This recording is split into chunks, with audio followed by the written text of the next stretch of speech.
Ayan mga boss, welcome dito no sa ating YouTube channel at dito sa ating Facebook page. Ayan. So dito sa page natin mga idol, meron akong na-receive na dalawang comment dito no. Tsaka doon sa WhatsApp natin may isang comment doon. So parang same lang yung tatlo na yon. Sagutin lang natin no. Halos same lang yung tanong. Related po no sa medical. May nagtanong po kasi doon mga idol no na kung may idea daw tayo kung pwede ba gamitin yung medical nila na hindi pa naman daw expired kung i-grant daw ba yun silver scale or ng agency.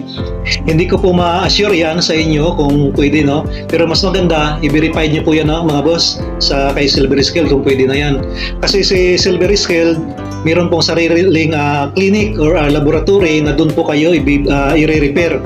So meron silang referral na ibibigay sa inyo at doon kayo magpa-medical. So malapit lang din niya sa office no. Halos pwede nga po walking distance lang yan doon kayo magpa-medical. So hindi na lang natin i-mention no. Baka kasi nagpalit sila or may mga changes, so bahala na sila doon. Pero meron po silang referral na ibibigay sa inyo kung saan kayo magpa-medical. Kaya doon sa may balak magpa-medical, huwag po muna no, antayin yung advice ni Silver Scale bago kayo magpa-medical. So yung mga medical nyo ngayon, pwede nyo po i-verify yan, pero hindi ako sure kung i-grant yan. Kasi meron nga po silang referral na ibibigay sa inyo. So dapat malinaw mga boss no, huwag muna kayo magpa-medical. Antayin muna yung advice ni Silver Scale. Ayan. So doon naman mga boss no sa nagtatanong regarding sa height. Mga boss, yung height requirements ngayon talagang nandun mismo, nasa harap mismo yung employer no pag sinusukat kayo. So yung sa babae 5'3", yung sa lalaki 5'7". So kung mas mababa kayo dyan, nakakalungkot no, pero mahigpit daw talaga yung sa height. Kailangan kung ano yung height requirements, yun talaga yung sinusunod. Kasi nandun nga po sa harap yung employer pag sinukat.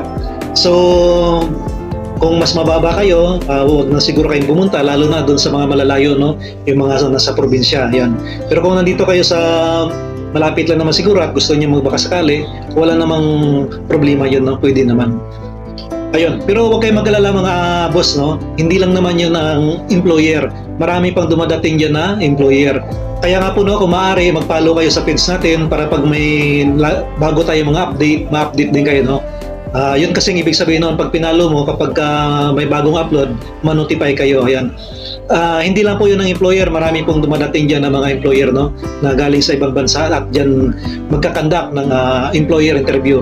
So abangan natin lahat yan. No? Pwede rin kayo direct follow sa page ni Silver Scale. Meron na silang 51k na followers para ma-notify din po kayo. No? Pwede rin dito sa atin. At dito kasi nagbibigay tayo ng mga tips regarding sa security no at sa iba pa. Kaya kung ako sa inyo, kung maaari, mag-follow na rin kayo no, support natin yung page para mas marami pang makakita at marami pa tayong masiran ng mga ideas. Ayan. So that's all for today's video mga idol. Maraming salamat sa support no. 1k followers na po tayo, so ang bilis lang.